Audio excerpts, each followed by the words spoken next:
Guadalajara y está con nosotros y le damos la bienvenida, por supuesto. Ministra, ¿cómo está usted? Buenas noches. Buenas noches, Enrique. Contenta nuevamente de estar aquí en Canal N y en Agenda Política. Muchísimas gracias.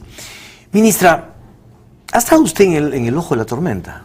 Porque se le ha mostrado a usted como una especie de instrumento dentro de una maniobra política del presidente para tratar de tomar el Tribunal Constitucional y después sacar el cuerpo empujando a Pilar Freitas y a Rolando Souza a la muerte política y quedando muy bien, cosa que no ha tenido éxito lamentablemente para el presidente.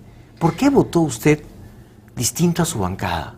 Enrique, la ciudadanía debe recordar que yo siempre he sido consecuente con mis declaraciones. Más de una vez he sentado precedente, muchas veces en contra de la corriente de mi propio gobierno en temas de trascendencia en el pasado, y todos recordarán esos hechos. Y en este caso habíamos manifestado nuestro deseo de que, aun cuando ya creo que es innecesario volver atrás, habíamos señalado de que la señora Freitas era la más interesada en salir y aclarar todos los cargos que se le imputaban y que un poco cuestionaban su postulación a la Defensoría del Pueblo. Esa situación no se dio, la bancada tomó un acuerdo, es cierto, pero pesaba más mi conciencia al momento de emitir mi voto.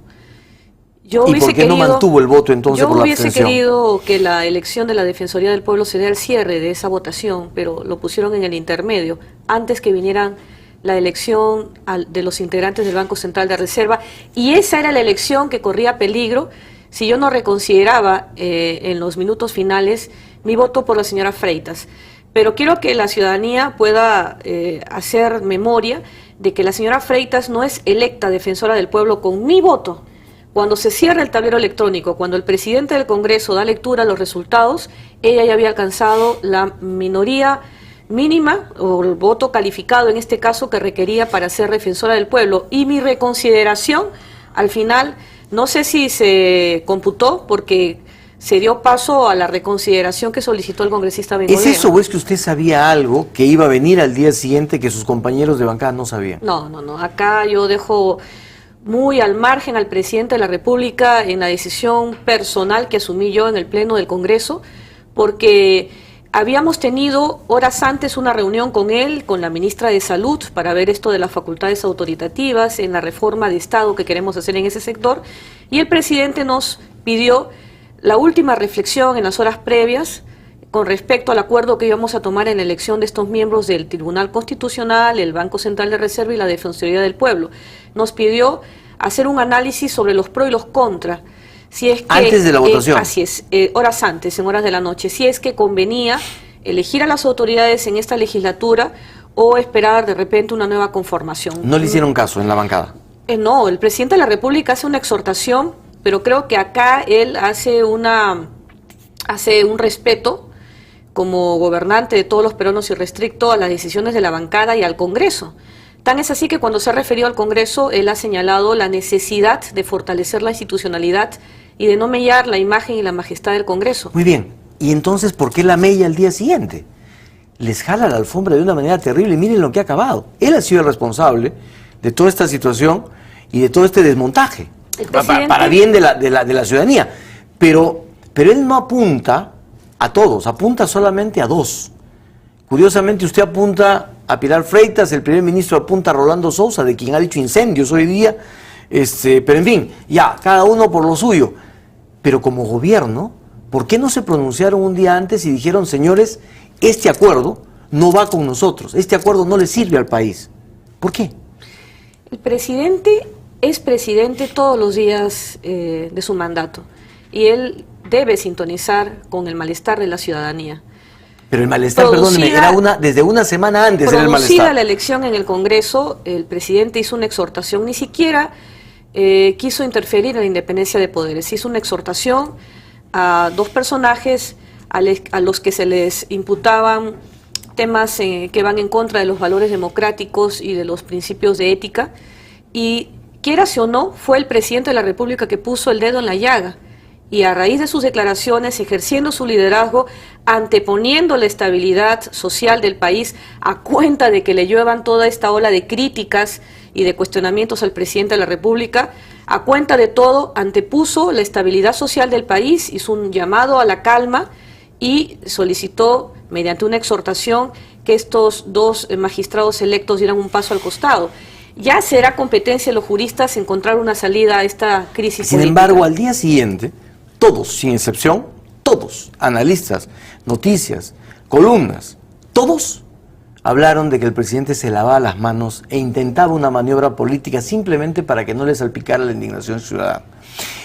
Y le salió mal. Y el presidente se ha ganado, pues incluso el adjetivo de quitacuerpo, como le ha dicho Lourdes Flores, o Pilatos, como le han dicho otros analistas.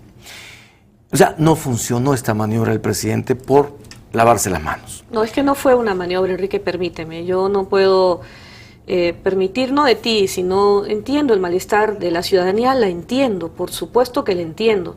Y yo también corro con el desgaste político del Congreso de la República, de nuestras decisiones y de las mías, claro que lo entiendo. Pero de ninguna manera puedo permitir, yo que he estado en esa reunión de bancada con el presidente, que se diga que él es una persona que se ha lavado las manos. Pero sorprende muchísimo. La exhortación que él nos las da de manera colegiada. Ni siquiera habla con el Por eso, vocero no le hicieron caso. encargado de este tipo de concertación a nivel de las tiendas políticas encargadas de designar y de proponer a estos señores en los cargos de estos organismos autónomos. Nos hizo una exhortación y él fue respetuoso del acuerdo de bancada y del acuerdo del Congreso. Pero no puede darle espalda tampoco a la ciudadanía. Pero es bien delicado que la bancada no acepte la exhortación del presidente y continúe con algo que todos veíamos que era un error. En fin, pero... Y asumiendo ese error, Enrique, en lo que corresponde a la bancada de Gana Perú, que yo integro, asumiendo ese error, es que nosotros convenimos junto con muchos directivos portavoces que ya han adelantado opinión, es que es conveniente proceder a una legislatura extraordinaria y que sea en todo caso el mecanismo, que para eso deben pronunciarse los juristas constitucionalistas, que nazca la solución desde el Congreso de la República para poder volver las cosas al estado inicial en el que estaba, en el que se causó este daño a la credibilidad de este sistema de elección para estas autoridades. El problema no es el sistema, sino los nombres que se pusieron sobre ese sistema. Ese es el problema. Pero 62% de la población, según una encuesta publicada hoy día por GFK en la República, señala que los miembros del Tribunal y de la Defensoría deben ser independientes. ¿Usted está de acuerdo? Por supuesto que estoy de acuerdo. Totalmente independientes. Totalmente independientes. No de partidos políticos como Cayo Galindo o Víctor Mayorga. Lo que pasa es que aquí hay una colisión también de los derechos fundamentales de la persona. Es un derecho fundamental, dice el artículo 2 de la Constitución, formar parte de asociaciones políticas, poder expresar sus ideas políticas. Entonces, no se le debe a nadie deslegitimar poder acceder a un cargo público, sobre todo cuando se trata en este caso de organismos autónomos constitucionales donde las decisiones se toman de manera colegiada. No es que solamente una voz del que integra estos órganos sea el que decida un fallo que va sin duda a ser de trascendencia nacional, pero si de transparencia, si de equilibrio hablamos, es mejor, o sea, sería lo idóneo, no lo ideal, sería lo idóneo que estos candidatos no tuvieran filiación política. Muy bien. Yo quiero preguntarle, ¿qué va a pasar ahora en el Congreso de la República? En primer lugar, para usted, ¿es viable la reelección de Víctor Isla o es mejor, parece que con la luz verde de la primera dama, la elección de Jaime Delgado como presidente del Congreso? Mira, históricamente la mesa directiva siempre la ha tenido el partido de gobierno. Eso es lo que históricamente nos señala todas estas legislaturas que ha tenido el primer poder del Estado, y nosotros consideramos de que estando a puertas de conseguir la tercera gran reforma de Estado, que sin duda no va a dar resultados a corto, sino a mediano y largo plazo, es necesario mantener la presidencia del Poder Legislativo en manos del partido de gobierno. Nuestra bancada tomó la decisión de que Víctor Isla sea nuestro candidato a la reelección en la mesa directiva y hasta el día de hoy, domingo 21, esa decisión no ha sido modificada. ¿Y usted la apoya? Yo apoyo a todos mis colegas de bancada, a todos sin excepción. Todos para mí son iguales o de mayor importancia, no tanto de Víctor, sino de mí. Todos son perfectamente aspirantes a la mesa directiva. Pero hasta ahora, para usted, el candidato es Víctor Isla a la reelección. No ha habido un acuerdo en contrario hasta el día de hoy de la bancada. Muy bien. ¿Y cómo ve usted la posición de Perú posible de, muy probablemente, evaluar retirar el apoyo a la elección del candidato oficialista, de Víctor Isla sobre todo? Bueno, ellos tienen derecho a opinar en contrario, tienen derecho a depositar confianza en cualquier otro candidato que ellos deseen apoyar en la mesa directiva. Sin embargo, nosotros consideramos que por la trascendencia de las reformas de Estado, por el cual será recordado este gobierno en materia del magisterio, en materia de trabajadores del sector público y ahora en materia de salud, nosotros necesitamos del apoyo de Perú Posible, que es un partido con pergaminos democráticos, qué duda cabe, para que nos siga apoyando en el consenso de las leyes que necesitamos aprobar en el Congreso. Pero partido al que el presidente personalmente ha zarandeado con esta observación a Pilar Freitas. Era la candidata de Alejandro Toledo, de su socio. Mira, la población hizo sentir su voz. La señora Freitas en su momento no levantó los cargos que se le imputaban. Yo no la estoy cuestionando ni condenando contra nada. Acá el principio de inocencia debe prevalecer como la Constitución política así lo establece. Pero una vez electa, él en su calidad de primer ciudadano tenía todo el derecho de hacer saber su disconformidad con esta elección. Pero su disconformidad, él no dio ninguna orden al Congreso de la República. Es claro que sus declaraciones fueron el punto de partida de este desenlace que el día de hoy vivimos. Ha sido él quien su liderazgo removió el avispero político de las últimas horas, además del reclamo del pueblo, pero creemos que son más los puntos de coincidencia que los de divergencia los que nos une a Perú Posible. Lo curioso es que, según la información que nos han dado, y la dijo aquí Juan Cheput, después de elegir a Pilar Freitas, 2 ministros de Estado se acercaron a ella a coordinar con ella. Desconozco esa información. Incluso se nos ha dicho que podría haber sido el primer ministro y el ministro de Defensa, y que se han acercado y han coordinado con ella. O sea, o el presidente no sabía de esa coordinación, o había ahí, después de la elección, o había un juego raro. No sabemos si han sido ellos 2, pero que han sido 2 ministros de Estado, sí. Y que una fuente nos ha señalado que fueron ellos 2, también. Esto habría que saberlo. No tengo conocimiento de estos hechos, pero yo descarto, conociendo cómo es el presidente de la República, conociendo cómo toma sus decisiones y viendo la preocupación que él ha tenido porque que la ciudadanía recobre la tranquilidad y la paz social que necesitamos, y sobre todo que la necesitamos en el plano económico, porque este ruido político puede afectar la economía nacional. No creo posible que él haya enviado 2 ministros de Estado para coordinar con la señora Freitas. Bueno, se lo preguntaremos, pero Juan Cheput, eso no lo hemos dicho nosotros, Juan Cheput lo dijo en este canal el día jueves, y dijo que 2 ministros de Estado habían coordinado con Pilar Freitas, que eso él lo garantizaba. En fin, ahí lo dejamos. Ministra, por otra parte, toda esta situación parece abonar en una caída estrepitosa de la aprobación al presidente de la República y a la primera dama. Es realmente una caída libre, ¿no es cierto? Yo le pregunto, ¿por qué? ¿Por qué está cayendo el presidente? Y aquí me gustaría una dosis de autocrítica. ¿Por qué? ¿Cómo no? Mira, con todo, a 2 años de gobierno que cumplimos el 28 de julio, las cifras de aprobación de la gestión del presidente Humala no son menos auspiciosas de las que tuvieron en antaño el expresidente Alan García y el expresidente Alejandro Toledo en el mismo periodo de gobierno. Tenemos un 35, no recuerdo bien las cifras del día de hoy, 35% o más, porque faltan todavía otras encuestadoras antes del 28 de julio sacar sus sondeos de opinión. Y esa es una cifra altamente mayoritaria de las que tuvieron otro gobierno. Pero la caída es enorme y pronunciada desde el mes de marzo. Que gozaron de alianzas políticas, sobre todo en el Congreso, para poder dar las leyes que la ciudadanía esperaba.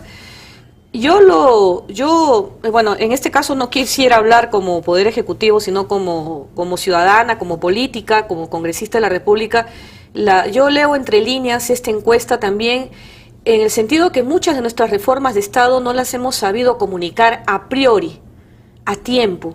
Cuando se procede a hacer reformas de Estado, cambios en el Estado que van a tener consecuencias a mediano y largo plazo, es necesario instruir a la ciudadanía y sobre todo a los actores que están comprometidos en esta reforma de Estado, oportunamente para que ellos no tengan desconfianza ni temor de las leyes que se van a emitir en favor de la ciudadanía, porque acá finalmente la reforma de Estado busca que la calidad de los servicios del Estado lleguen oportunamente de forma diligente a la ciudadanía, respetando los derechos laborales de los trabajadores. No hemos sabido comunicar a tiempo, ha sido un error que nosotros asumimos y de repente en otros casos el presidente de la República también no ha sido lo suficientemente comunicativo por algunas consultas que la prensa le hiciera oportunamente, pero él siempre ha sido partidario que de hacer un estilo presidencial de menos palabras y más trabajo. Y qué duda cabe que el presidente recorre todas las provincias del país, sobre todo las zonas altoandinas y de la selva, acercando los servicios del Estado al país. Es ahí donde nosotros medimos el descontento o la aprobación de la ciudadanía, cuando instalamos carreteras, cuando colocamos puentes, cuando llevamos electrificación rural. Creo que estas encuestas no reflejan el trabajo que venimos haciendo como un colegiado, los ministros de Estado y el presidente de la República, pero sin embargo asumimos sí el mea culpa de no haber sabido comunicar a tiempo, y aún estamos a tiempo porque está en marcha la reforma de Estado en materia de salud, de esto que ha causado un malestar en la ciudadanía. La aprobación de la primera dama también tiene una caída dramática, pero lo más dramático es que aparentemente ya no tienen credibilidad. Y se lo digo por qué. A la primera dama, el 61% de la población no le cree cuando ha dicho que no va a postular en el 2016. No le creen. O sea, piensan que o está mintiendo o no está diciendo la verdad. Y esto es complicado, porque ya es un tema de credibilidad. ¿Por qué están perdiendo credibilidad ellos? ¿Por qué no le cree la población a la primera dama que no va a postular? No le creen sencillamente porque la primera dama mantiene sus niveles de popularidad, aun cuando también haya sufrido este desgaste político del gobierno que preside su esposo, el presidente de la República, Ollanta. En tanto ella siga manteniendo ascendencia sobre la población, va a ser muy difícil no creer que ella dará un paso atrás en sus declaraciones y decidirá postular a la presidencia en el 2016, hecho que yo descarto como integrante del Poder Ejecutivo y también por la cercanía que tengo con la pareja presidencial. La primera dama ha manifestado que no será candidata porque además de haber un impedimento legal, ella considera que hay que fortalecer la institucionalidad y la democracia. Pero mire usted, y no lo será. 31% pensaba el mes pasado que ella cogobernaba, hoy es 40%, o sea, se eleva. El tema de la luz verde al ministro Cateriano y la luz roja al ministro Peirano, ¿no es cierto?, haciéndole gestos para que se calle la boca, para que hable el presidente. ¿Tenemos las imágenes? ¿Tenemos las imágenes? A ver, Yo no por las he favor. podido ver. ¿No las ha podido ver? No ¿Las tenemos control? ¿Podría usted lanzarlas, por favor? Ahí está. Ha tomado esas decisiones y ha generado una diversidad de opiniones en cuanto al colectivo civil. ¿Cuál es la reflexión de usted, presidente, frente a este tema?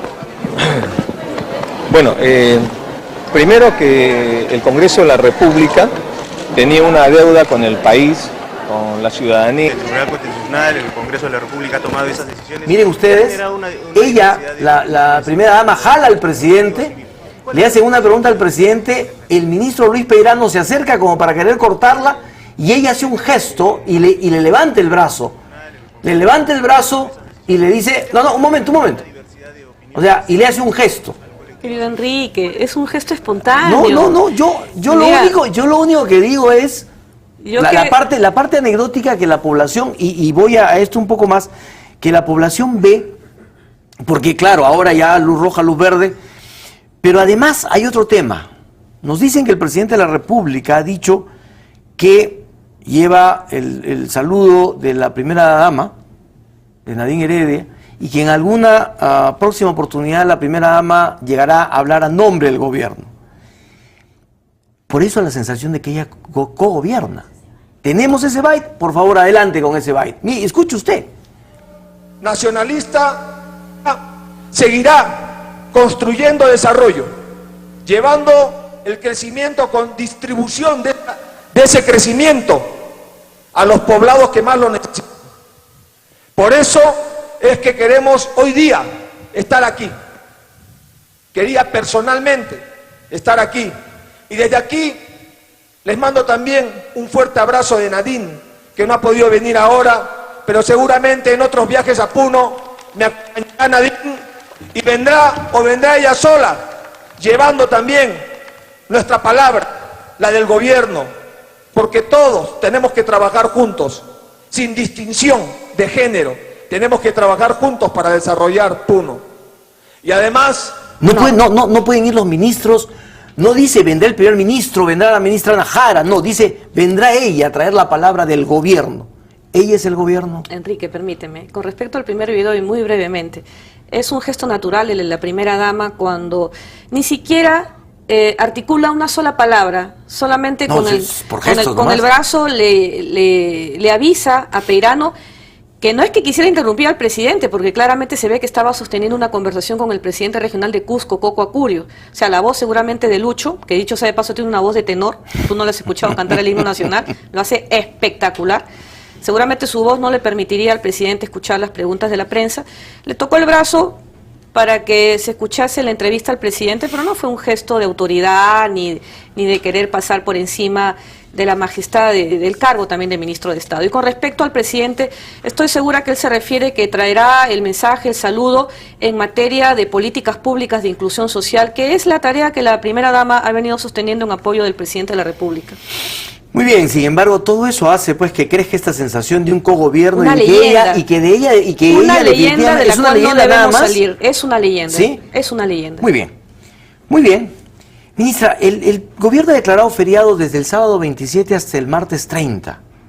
Le pregunto, ¿el Perú necesita tantos feriados, tantos meses? Bueno, son feriados como siempre han existido en otros gobiernos. De 4 días, el mes pasado tuvimos otro de 4 días. Dentro de lo cual la propia administración pública deberá ponerse de acuerdo con sus trabajadores para que diariamente se devuelvan las horas no trabajadas dependiendo las funciones y tareas que desempeñan en la administración pública. No es un regalo, no es un regalo. Los trabajadores públicos desquitarán estos días de feriados dentro del aparato estatal para poder atender a la ciudadanía. Pero no es quitarle a un aparato público que lamentablemente no funciona muy bien en el tema de las entregas de licencias, permisos, días. ¿No es quitarle a la inversión pública días en los cuales debería de pronto avanzar? Avanzamos. Yo estoy segura, y además la ley así lo establece, que cada dependencia establecerá el horario en que habrán de desquitar los trabajadores públicos las horas de descanso en mérito de estos feriados públicos, pero también hay que tener en cuenta que una cosa sopesa a la otra. También se incentiva el turismo interno en el país y las ganancias son enormes, sobre todo a las zonas de la Sierra del Perú que tanto necesitan de esta generación de oportunidades. Finalmente, usted dijo que iban a haber cambios en el gabinete, usted dijo que se iba a refrescar el gabinete. Dije que probablemente, Enrique, porque eso no yo dijo. No puedo tomar... No dijo el probablemente, pero ¿lo dice ahora? No, cuando la prensa me consulta, habrán cambios ministeriales y yo le digo, por el momento el presidente ha señalado que no, pero esa posibilidad la tiene él y no la podemos descartar. ¿Aceptaría usted ir al MIDIS? No, por favor, Enrique, yo lo único que quiero es trabajar. Si el presidente decidiese que yo dejase la cartera de mujer para volver en mi condición común y corriente de congresista de la República, me sentiré más que satisfecha. ¿Y para ir al MIDIS de haber trabajado 19 meses ¿Y si le dice para continua. Ir al MIDIS? Yo no me quiero poner en ese supuesto porque sería de mal gusto teniendo a una excelente ministra en esa cartera como Carolina Trivelli. Ministra, muchísimas gracias por su presencia. Gracias, Enrique. De repente ya no tengo oportunidad en agenda política de dirigirme al Perú, pero de todo corazón les deseo unas felices fiestas patrias. Son fechas de unidad nacional. Estamos sin duda viviendo un impasse político, pero acá tiene que prevalecer, como lo ha dicho el presidente de la República, la estabilidad social y que se mantenga la serenidad en nuestra economía peruana. Felices fiestas a todos los peruanos y peruanas. Muchísimas gracias, A ti ministra. también, Enrique. Muy amable. Ha sido la ministra de la Mujer, Ana Jara, conversando con nosotros. Vamos a una pequeñísima pausa y volvemos para hablar con Alfredo Torres y analizar lo que nos traen las encuestas.